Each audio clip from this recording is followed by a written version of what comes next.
después de impuestos. Y el tercer corte era cuál era el Gini después de impuestos y de transferencias.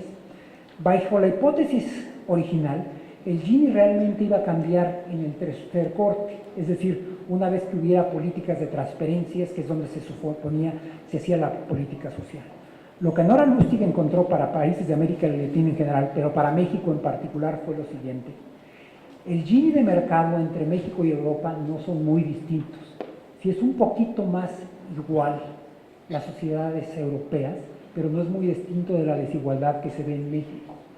La gran diferencia se da en el Gini después de impuestos, es decir, las sociedades europeas que tienen impuestos muy progresivos cambian muchísimo de su desigualdad después de impuestos. Y todavía mejora más con respecto a la mexicana después de las transferencias, lo cual haría pensar que también tenemos que enfocar nuestro gasto con mejor puntería. A este tipo de problemas es donde apunto que tendríamos que estar pensando cuando estemos diseñando una nueva política tributaria a partir del tercer año de esta administración.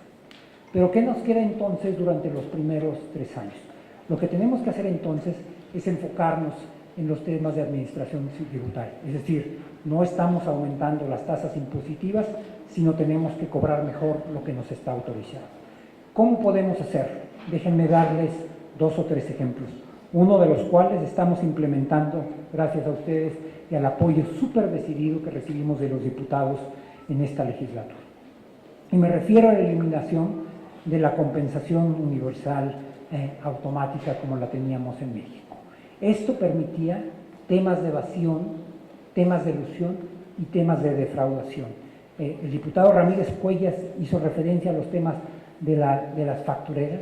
Parte de los esquemas de fraude fiscal de las factureras se hacían explotando el canal de la compensación universal. Déjenme explicarlo muy sencillo. La compensación universal lo que permitía era devolver los impuestos antes de auditarlos. Nosotros teníamos solicitudes de devolución de impuestos que regresábamos de empresas fantasmas ligadas a una serie de empresas factureras, y cuando empezábamos a auditarlos después nos encontrábamos con que ni esas empresas ni todas las que habían estado facturando existían. Esto nos permite recaudar más, pero también nos crea una responsabilidad adicional. Ahora vamos a tener que ser muy cuidadosos en devolver los impuestos legítimos a tiempo, es decir, para no crearle una carga financiera adicional a las empresas. Estos son algunos de los temas en los que vamos a pensar.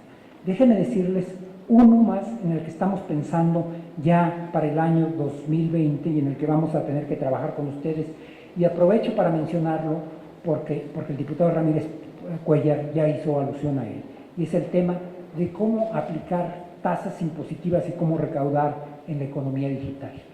La economía digital, que opera a través de plataformas, es muchísimo menos tangible que la economía tradicional. No nos hemos puesto de acuerdo a nivel internacional cómo la vamos a cobrar, y Ramírez Cuellar hizo referencia al quid de cuál es la discusión a nivel internacional. Es muy fácil cobrar impuestos. Ustedes tienen por aquí una cafetería, no me acuerdo si esta fue la cafetería hace mucho tiempo. Bueno, en la cafetería del lago es muy fácil cobrar el IVA y el impuesto sobre la renta. Ahí los podemos ver. Se cargan en un espacio que físicamente es identificable.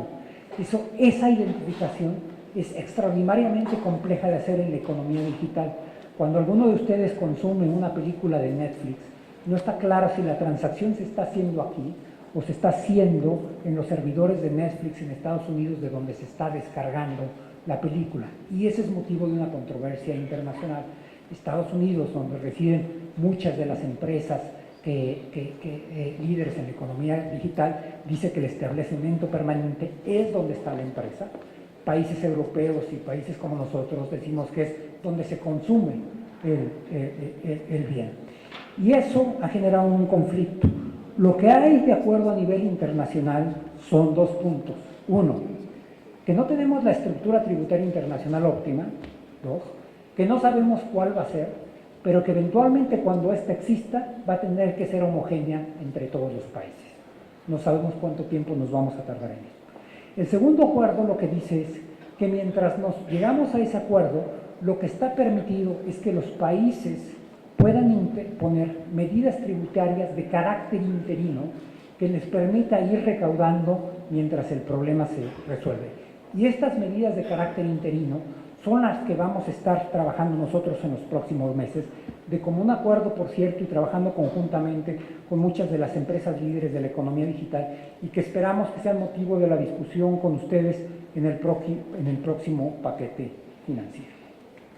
Déjenme ahora, para terminar, hacer algunas alusiones rápido a cuáles son los retos en materia de ingresos a nivel local, que es, al final de cuentas, el motivo de esta conferencia. Para los estados, en promedio, entre el 85 y el 90% de los recursos les llegan ya sea a través de las transferencias federales o de las participaciones federales. Si el gobierno federal recauda solamente el 13% del PIB y sus ingresos están acotados, en ese mismo sentido están acotados lo que le va a llegar a los estados y los municipios. Es decir, un efecto secundario de la baja carga tributaria del gobierno federal es que hay bajos ingresos también para los estados y los municipios.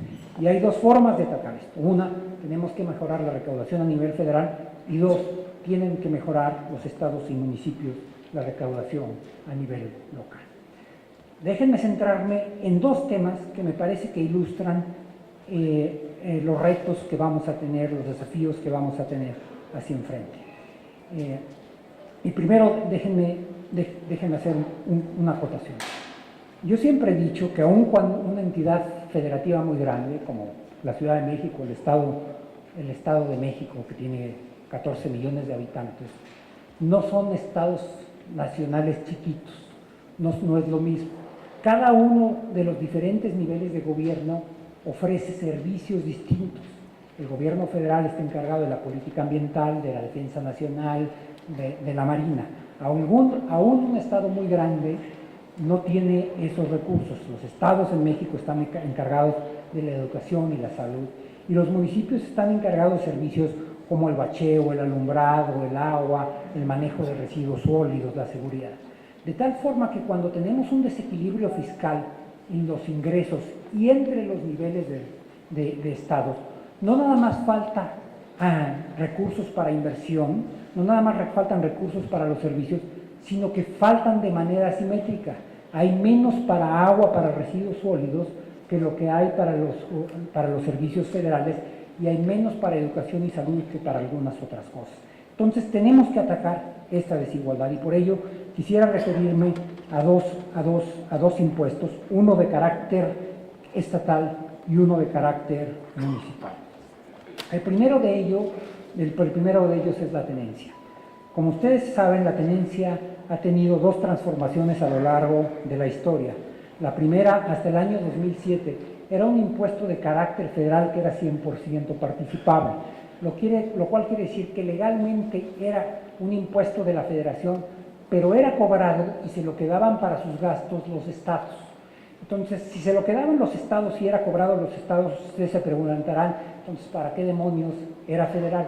Bueno, porque al ser federal, lo que estaba establecido es cuáles eran las tasas efectivas. Al convertirlo en un impuesto estatal, lo que ha habido es una serie de competencias entre los estados por cuál es el que cobra menos. Y eso ha llevado a que algunos estados cobran tan poco que cobran cero. Y esto ha deteriorado el ingreso de los estados, ha generado temas de evasión fiscal y ha terminado en temas de arbitraje tributario que son francamente extremos. El auto que me fue asignado por la Secretaría de Hacienda, que debe estar estacionado en el sótano aquí, no tiene placas de la Ciudad de México, como debería ser, tiene placas del estado de Morelos. Y esto señala, entre otras cosas, los niveles tan altos a los que hemos llegado nosotros en la evasión fiscal, al punto que la Secretaría de Hacienda ha sido, ha permitido que se valga un impuesto de carácter local. Esto es algo que nosotros todos vamos a tener que trabajar para resolverlo.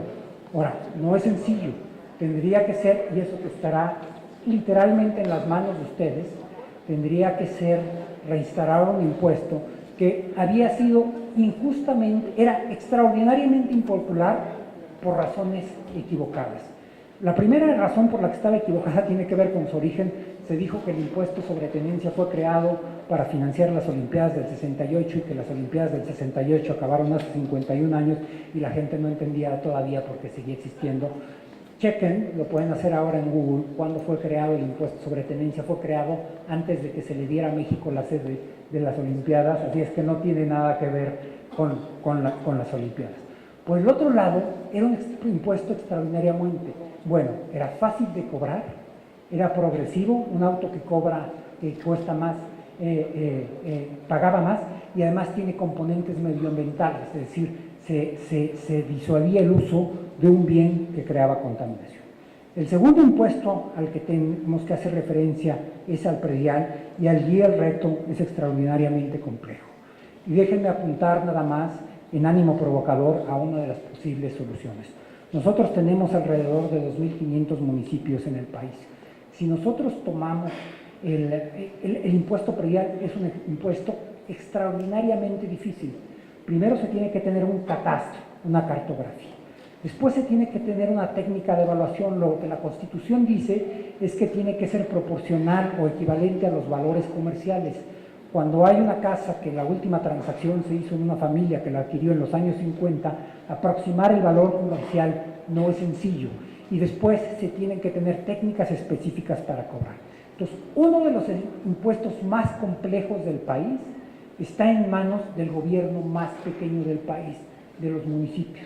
Si nosotros ordenáramos a los municipios por tamaño y tomamos alrededor del municipio 70, ese debe tener como 50,000 habitantes. Para abajo de él, es decir, alrededor de 2.450 municipios, es muy difícil pensar que van a tener la capacidad de administrar un impuesto tan complejo. Probablemente por ello, una de las posibles salidas que entiendo que se está ensayando en algún municipio es dejar que el impuesto siga siendo municipal, pero que lo compre, que lo administre un Estado, que lo cobre el Estado, que probablemente se cobre una comisión por administrar eso y después regrese los recursos a los municipios. Déjenme decirle de cuánto estamos hablando. En México se recauda únicamente 0.2 del PIB. Si nosotros pensáramos que pudiéramos cobrar, lo cual sería extraordinariamente bajo para estándares internacionales, alrededor de 1.2, 1.3 del PIB, esto quiere decir que los municipios en su conjunto tendrían alrededor de 250,000 millones de pesos adicionales por año. Esto es lo que está en juego, y los recursos para el predial deben ir a agua, deben ir a seguridad, deben ir a saneamiento. Lo que estamos hablando son de servicios muy importantes para la población del país, y es en los que creo tenemos que tener siempre en mente cuando tenemos una discusión, una reflexión como la que invita este foro, y en la que seguramente tendremos oportunidad de trabajar con ustedes más adelante. Muchísimas gracias.